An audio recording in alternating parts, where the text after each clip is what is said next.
Just give him the kidney, my sister begged. I was a match for her husband. She'd been begging for 3 months.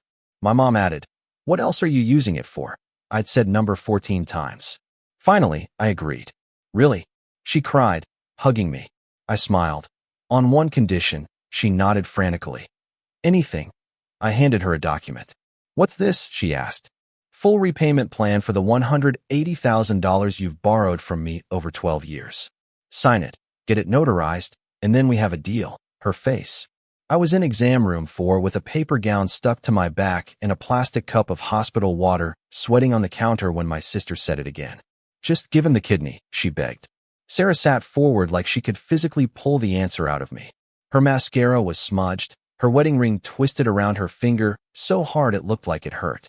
Across from her, my mom nodded like this was a normal thing to demand. "What else are you using it for?"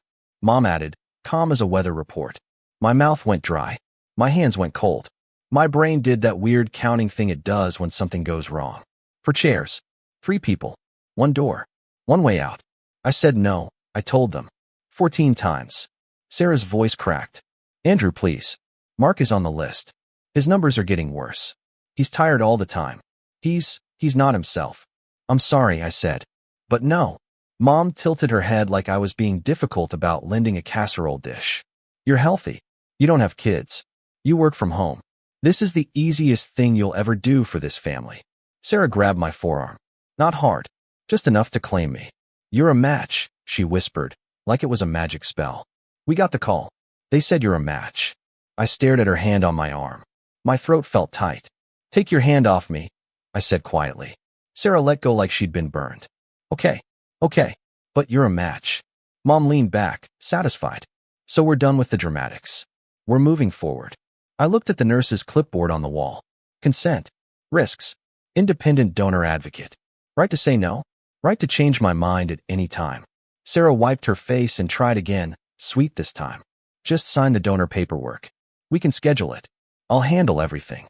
"I'm not signing anything," I said. Mom's tone sharpened. "You're going to let your sister be a widow because you're stubborn?" Sarah started crying harder. "He's my husband, Andrew. And I'm your brother," I said. "Not your spare parts." The door opened, and the transplant coordinator stepped in with a polite smile that didn't match the tension in the room. "Hi, Andrew. We're ready for your labs, whenever." Sarah stood up so fast her chair scraped. "He'll do it. He'll donate." I felt my stomach flip. The coordinator looked at me, not Sarah, because this was supposed to be about me. I heard my own voice come out steady. "I haven't agreed." Sarah spun toward me. "What do you mean you haven't agreed? You're here." "I'm here because you wouldn't stop calling," I said. "Because you showed up at my apartment twice. Because Mom told my boss I was having a family emergency and took my phone out of my hand at Sunday dinner and put the transplant clinic on speaker." Mom didn't deny it. She just smiled like she'd been clever. Sarah's eyes went wide, desperate. "Please." My mouth tasted like metal. I exhaled once slow. "Fine," I said. Sarah froze. "Really?" She launched at me and hugged me so hard my ribs hurt. I didn't hug back. I just stood there and stared past her shoulder at my mom's satisfied face. Sarah pulled back, crying and laughing at the same time. "Oh my God. Thank you. Thank you. You're saving him." I forced my lips into something that looked like a smile. "On one condition," I said. Sarah nodded frantically. "Anything." I reached into my backpack and pulled out a document in a manila folder. 12 pages. Tabs. A signature line at the bottom with space for a notary stamp. I handed it to her. She blinked at it. "What's this?" "Full repayment plan," I said, still calm. "For the $180,000 you've borrowed from me over 12 years. Sign it. Get it notarized. Then we have a deal." Sarah's face emptied, like someone unplugged her. Mom's smile fell off like a mask.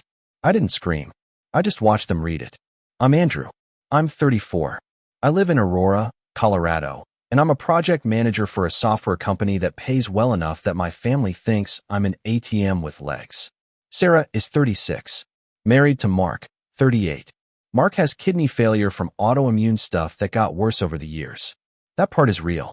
I'm not pretending it's not serious. I watched him go from hiking guy to falls asleep in a chair at 6 p.m. guy. But the way my family operates is also real. In our house growing up, family helps meant one thing. You help, and they decide when it's enough. Mom's favorite word is smooth. Don't make it weird, Andrew. Let's keep this smooth. Why are you making it hard? Sarah learned it from her. So did I, except I used to swallow it and call it love. The borrowing started when I was 22 and Sarah was 24, right after I got my first real job. It was small at first. A bridge until payday. A quick car repair. A temporary coverage because Mark's insurance hadn't kicked in yet. I kept receipts without meaning to. My bank app just remembers. June 3rd, 2014, $1,500 transfer. Memo, rent. November 18th, 2015, $800. Memo, ER copay. February 9th, 2017, for $1,200. Memo, tuition deposit. August 27th, 2019, $9,000 wire. Memo, down payment short. It added up the way mold does. Quietly. Then suddenly you're staring at a number you can't ignore. The pattern wasn't just money. It was how they spoke to me when I hesitated. Incident 1, 2018, Thanksgiving, Mom's kitchen. Sarah pulled me aside by the pantry. Mark's meds are getting insane, she whispered. We're short $2,000. I said, I already sent you money this month. Sarah smiled like I was joking. Yeah, but that was for groceries. This is different. I told her I couldn't. I just paid off my car. I had student loans. I was trying to move out of my roommate situation. Mom appeared like she'd been listening through the wall. Andrew, she said softly, don't embarrass your sister. That was the first time I noticed my body reaction. My mouth went dry, and my brain started calculating what it would cost to make the discomfort stop. I sent the $2,000.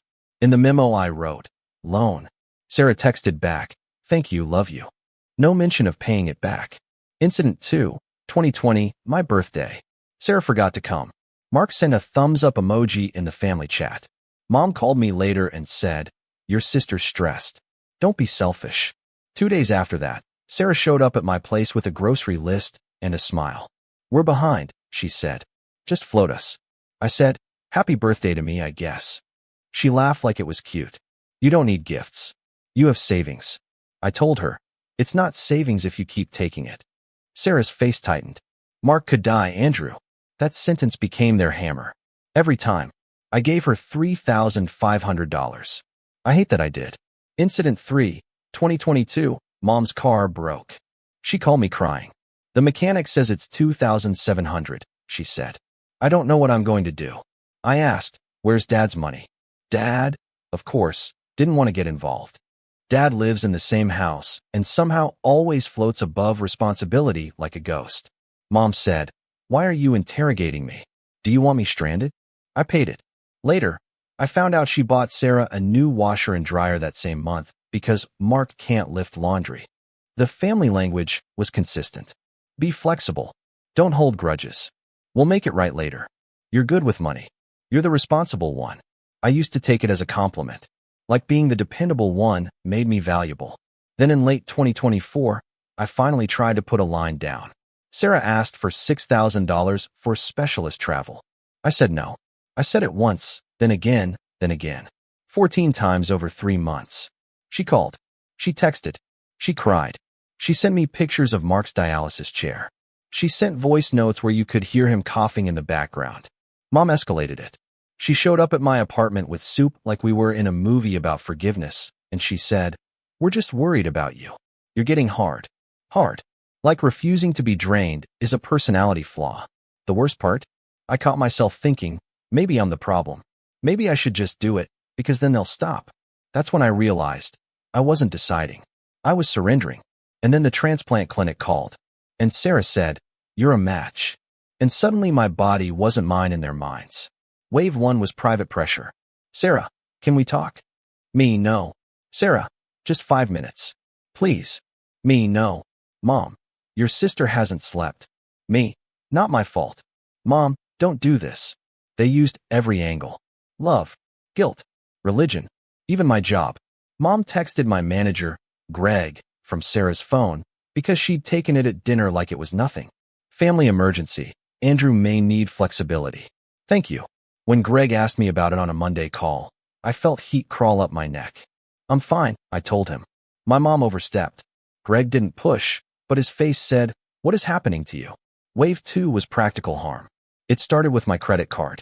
I got a notification, $1,247.63, Rocky Mountain Dialysis Pharmacy. I didn't pay that.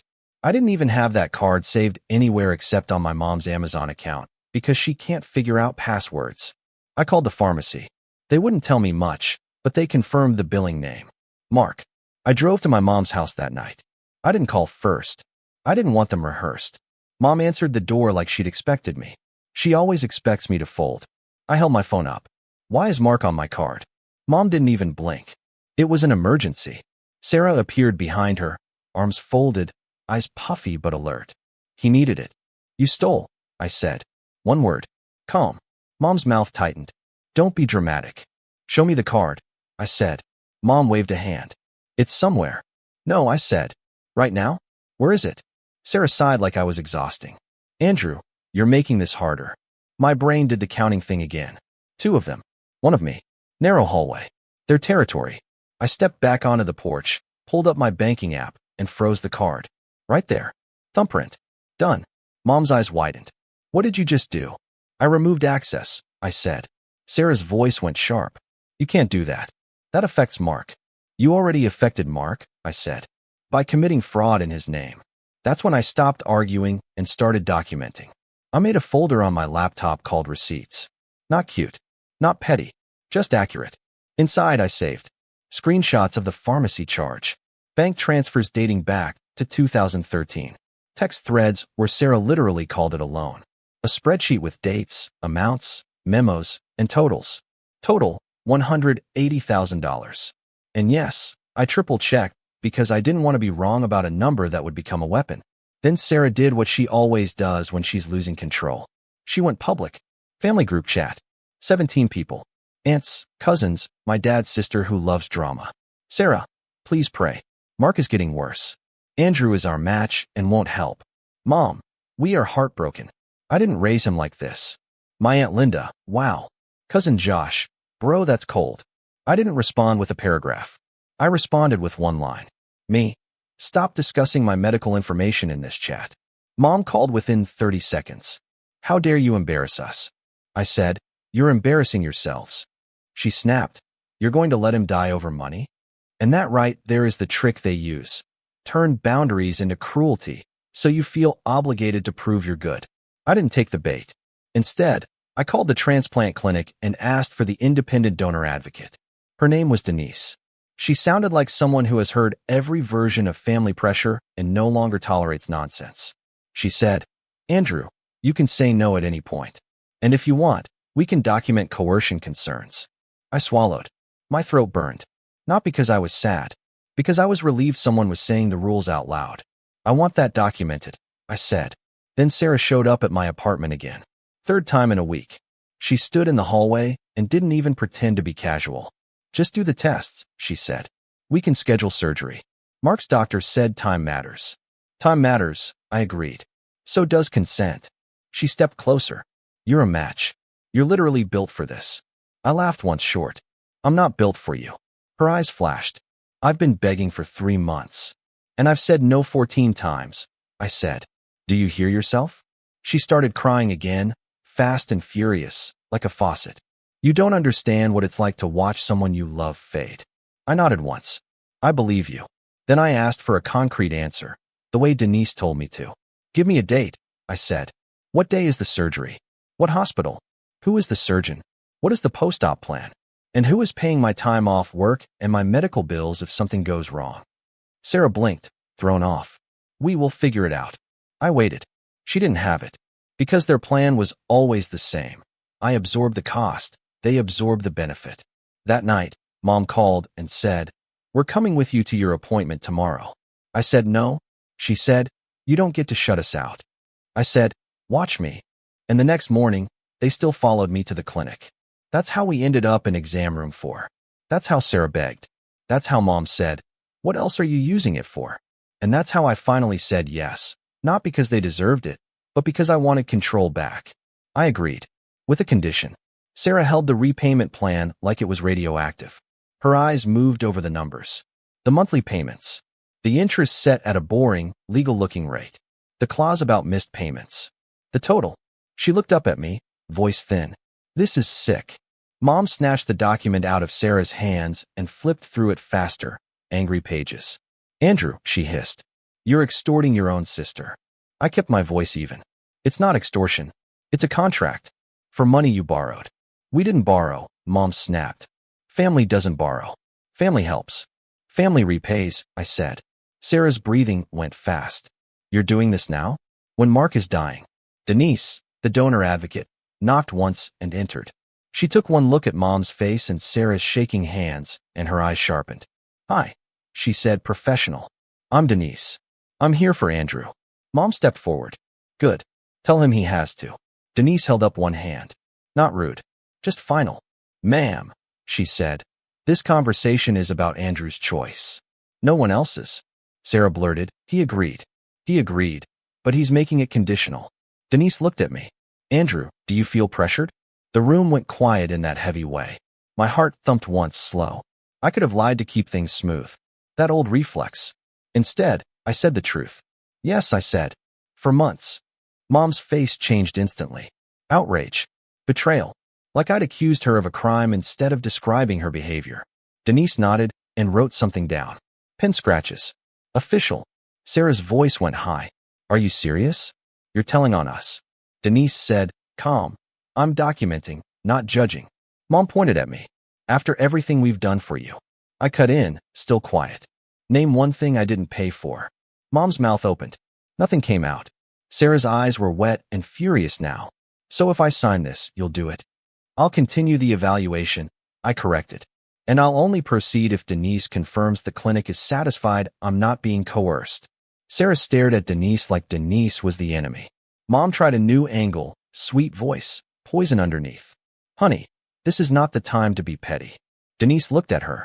Financial pressure can be part of coercion dynamics. Mom stiffened.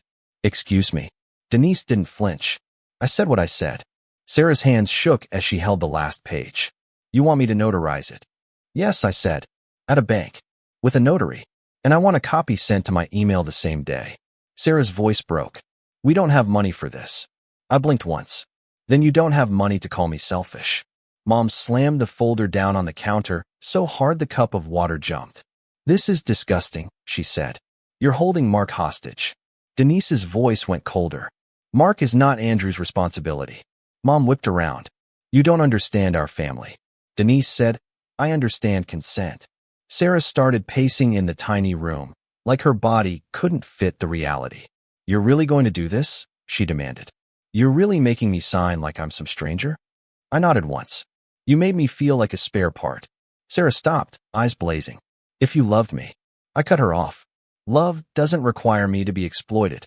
There it was. The sentence. In front of a witness. In front of someone official. Sarah's face went pale. Then red. She spun on Mom. I told you he'd do this. I told you he'd make it about money. Mom grabbed her hand. We are not signing anything. Denise looked at me again. Andrew, do you want to proceed with testing today? I took a breath through my nose. My hands were steady now. That was new. No, I said. Sarah froze. What? I looked at her. You said anything. I gave you a condition. You refused. So no. Mom's voice rose. You can't take it back. I didn't match her volume. I didn't yell. I didn't argue. I delivered one clean sentence, the boundary. I'm not available for coercion, I said. Then I stood up, took the folder back, and handed Denise my phone with the screenshots already open. Fraud charge. Texts. Group chat. Denise nodded like she'd been waiting for me to choose myself. Mom's hand shot out like she might grab me, stop me. Andrew, she said, tight and panicked. Don't you dare walk out. I walked out. In the hallway, I opened my laptop and did the irreversible step.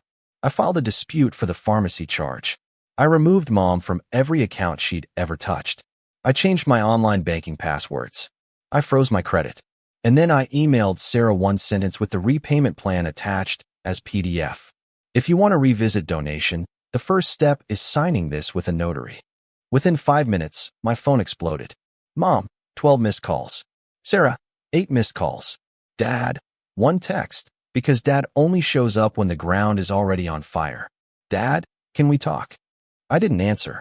The first week after, my apartment felt strangely quiet. Not peaceful exactly. Just mine. No surprise knocks. No, we just need a quick favor. No group chat sermons. My body stopped doing that constant flinch thing when my phone lit up. On Friday, I sat at my kitchen table with a printed spreadsheet and a highlighter, like I was auditing my own life. I made two piles. One pile was the money, transfers, wires, cash withdrawals I could prove, dates, amounts, memos. The other pile was the behavior, texts that said loan, then later pretended it wasn't. The pharmacy charge, mom's message to my boss, the group chat post about my medical information. I didn't do it to punish them. I did it because I was done being gaslit by family helps.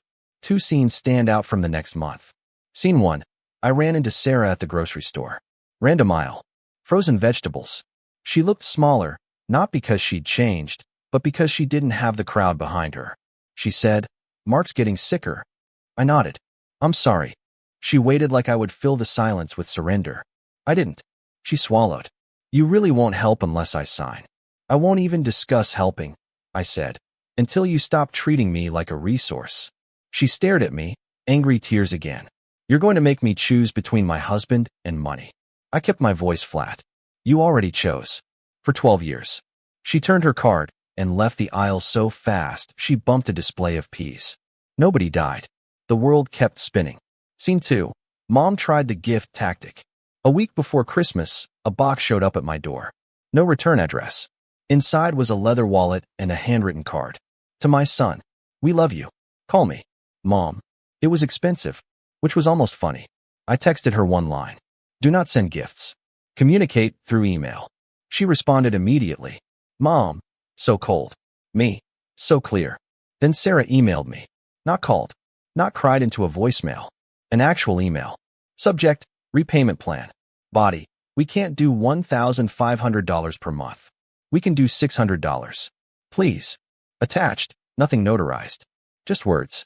I replied with the same calm energy I'd finally learned. Notarized signature first. Then we negotiate terms. She didn't reply for 3 days. On the 4th day, I got a scan of a notarized document in my inbox. Sarah's signature. Mark's signature as co-borrower. A notary stamp from a Wells Fargo branch. Date. Time. Everything. My throat tightened, not because I was happy, but because it proved something. They could do the right thing. They just didn't want to until they had to. Mark did get worse. That's true. I didn't celebrate it. I didn't gloat. I didn't make speeches about karma. I stayed in my lane. Sarah asked the transplant clinic to keep searching. Other donors. Paired exchange. Options that didn't require my body as tribute. And here's the part people always want to turn into a movie moment.